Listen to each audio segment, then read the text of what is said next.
Bonjour, Gilles ici pour actualité-dvd.com et je vous parle du DVD de La Grenouille et la Baleine, un film de Jean-Claude Lord distribué par Imavision et mettant en vedette Fanny Lauzy, Marina Orsini et Denis Forêt, sorti en magasin le 28 juin 2011. Daphné est une petite fille spéciale, en constante communion avec la nature et capable de communiquer avec les cétacés qui habitent l'embouchure du fleuve Saint-Laurent. Elle se lie d'amitié avec deux jeunes voyageurs et leur apprend à apprécier la vie et le contact de ces animaux merveilleux. Je ne sais pas si les jeunes auront le plaisir de grandir avec quelque chose de similaire au Conte pour tous. Je sais bien que les productions La Fête produisent encore des œuvres de la série, dont les plus récents sont Un Cargo pour l'Afrique et Daniel et les Superdogs, mais peut-être que c'est parce que j'ai grandi, mais j'ai pas l'impression que ces films ont autant d'attrait ou d'influence chez les jeunes que La Guerre des Tucs ou Bac et Bottine, par exemple. Je pense que c'est indéniable que pour les Contes pour tous, la période faste fut les années 80 et 90. S'il y en a qui savent pas ce que c'est, en fait, Les Contes pour tous, c'est une série de films pour les jeunes, produits par Roch Demers, qui voulait offrir aux jeunes des histoires qui se distinguaient de ce qu'on leur proposait habituellement. En d'autres termes, pas de méchants, pas d'affrontements, pas de démagogie primaire entre le bien et le mal. Et connaissant la tendance générale des produits jeunesse à hyper simplifier tout, ça n'a pas dû être une mince affaire. Mais contre toute attente, ces petits films produits ici ont touché une vraie corde sensible et sont même arrivés à se vendre un peu partout dans le monde, ce dont très peu de films québécois peuvent se vanter. La Grenouille et la Baleine n'est pas le moindre de ces films, un vrai succès qui l'a encore enchanté les jeunes à la fin des années 80 avec son histoire légère, rafraîchissante et son message écologiste, donc ma foi, j'ai été extrêmement surpris de constater à quel point il n'était pas trop appuyé. Bon, évidemment, dans les années 80, les baleines, c'était à la mode, c'était un sujet dont tout le monde parlait, ils se sont même retrouvés, je sais pas trop comment, dans un film de la série Star Trek. Malheureusement, même si la problématique est pas vraiment réglée, c'est plus aujourd'hui un sujet in. Le choc des époques est donc ce qui frappe en premier lieu quand on aborde la Grenouille et la Baleine au 21e siècle. Personne ne pourrait se retenir de rire en voyant le look survolté de Denis Forêt habillé comme un plastique Bertrand mélangé à du Miami Vice. J'exagère peut-être, mais je vous jure que même si le film souffre de quelques temps morts, chacun de ces moments peut être compensé par le simple visionnement de ses vêtements fluo et pastel flash.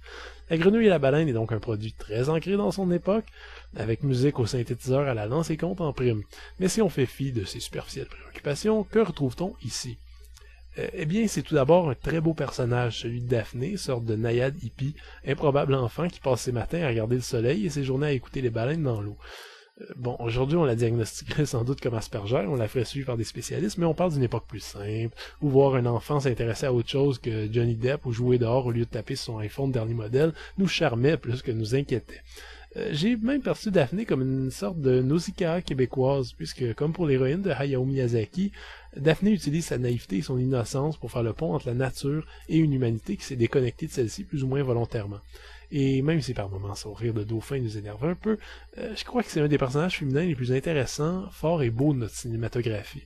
Avec du recul, évidemment, on remarque que le scénario est un peu approximatif, que le film en entier peut pratiquement être perçu comme une grosse mise en situation avant que ça débouche à une double anecdote assez rapidement expédiée, que certains interprètes forcent méchamment la note et que le récit n'est pas spécialement intriguant ou surprenant.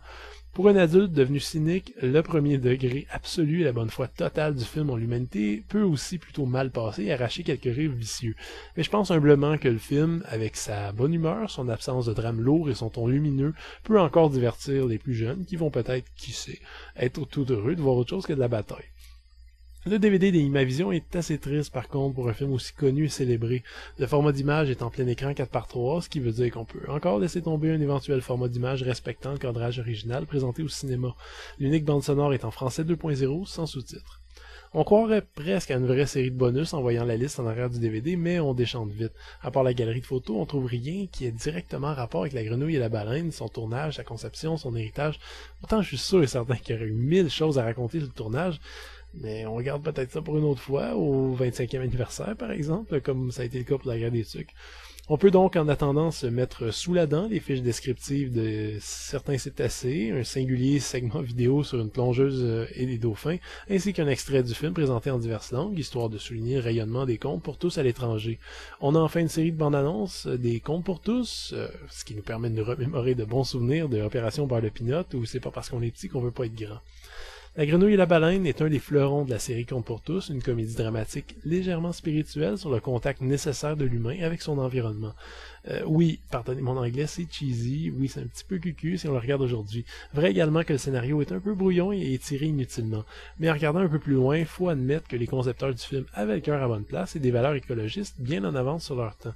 C'est un peu maladroit, mais c'est sincère et agréable, en plus de servir d'écran à une héroïne attachante et évidemment de susciter de bons souvenirs chez les spectateurs nostalgiques.